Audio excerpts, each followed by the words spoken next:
You may have noticed on WWE TV recently that the idea of a fourth wall has been utterly broken down and destroyed, and it's a little bit odd. If you don't know what that means, it's as simple as ignoring the fact that what we're watching is a show and trying to bring reality into the situation. So we're basically blurring the lines, and boy are we blurring the lines between fact and fiction. This seems to be the company's new shtick. It seems to be something they're not going to stop anytime soon. Why? Here's why.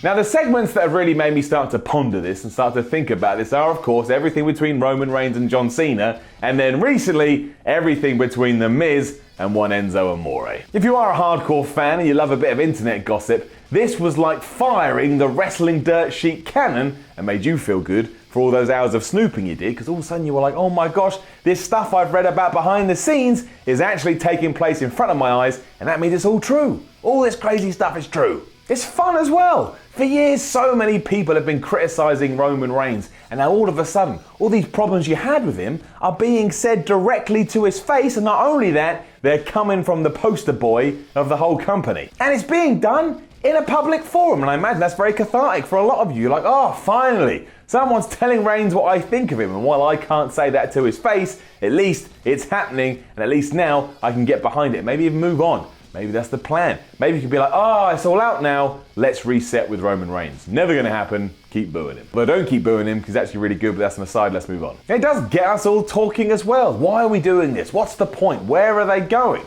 mean, that was enough when it was just Reigns and Cena, but then they opened fire again because, The Miz unloaded on Enzo and everything just went absolutely bonkers. Here it was more of a public dressing down, I would assume, because Enzo has annoyed so many people backstage. Somebody at WWE went, right, get out there, we're going to tell you off. We're going to tell you off in quite a demeaning way. To do that, you do it in front of the fans. However, when we get to that stage, there is a little bit of an issue. If you are a casual fan, and there's always going to be more casual fans than anything else, because that's just the way the world works, what the hell are you making about any of this? If you're the type of person that only buys into the storylines that WWE is feeding you, you're going to have no clue as to what all this is about, and you're probably going to feel a bit like, well, insulted. Like, what are you talking about? You haven't explained any of this to me. What's all this about Roman and drugs, bad promos, something about Enzo being on a bus? And what do you mean The Miz was disrespected in his early career? I don't remember that. That's all gibberish without context, and I really don't get what someone who feels like that does. They probably scratch their head and just go,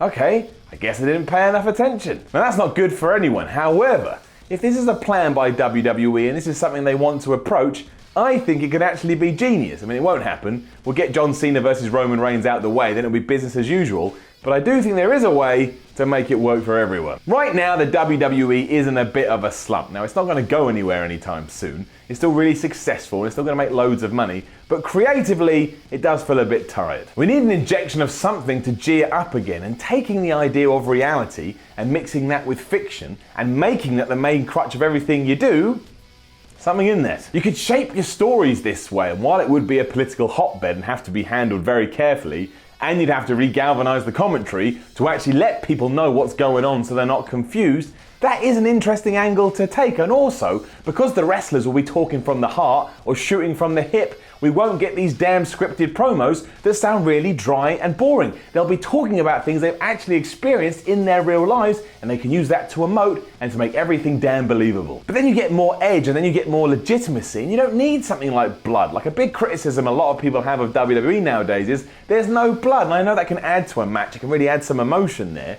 But as long as there's that edge, it's the edge. I don't mean Edge the wrestler or the U2 guitarist. I mean it's the edge and that sort of grittiness that we love wrestling to begin with. That is missing. You can bring that back in loads of different ways. And a great way to do that is to make this stuff feel like it's actually happening. And you don't have to abandon the current status quo entirely, because not every wrestler on the roster is going to have one of these tales that you can all of a sudden bring into your product. So you can have the goofy storylines and the promos we have now. That's there. That's not going anywhere. But when the opportunity presents itself, take it and see what you can do. I love everything that Reigns and Cena have done so far, and every now and then I do have that little nugget inside of me that goes, How much of this is their actual feelings? I mean, I know they obviously discussed it beforehand, but maybe that is their underlying subconscious. Maybe John Cena does think about Roman Reigns in that fashion. Maybe it's the same for Reigns. And the Miz stuff was a little off kilter because it came out of nowhere. But again, the foundations are there. With a bit more work and a bit more foresight, we could have used that and it probably could have developed into something great. Again, this is not easy to pull off because how on earth do you make sure the entire fan base is aware of this if they're only watching the TV? And doing that opens a whole other can of worms. Because if all of a sudden you're saying, hey, you got any drama in your life? We'll use it to push you, then maybe all of a sudden more wrestlers are going to start getting themselves into trouble or doing stupid things because they think that's going to be of a benefit to their career. And you can't punish them if you also want to use it on your television shows. That's just a crazy place that we probably don't actually ever want to get to, because it'd just be like the inmates running the asylum. And you know what happens when the inmates run asylum? WCW. But as a concept or an idea, it is very exciting. It would be a great way to get people talking about WWE and just get this freshness back that we need. We need a big explosion of newness, and going in that kind of direction would be that explosion of newness. Just a big explosion in your face.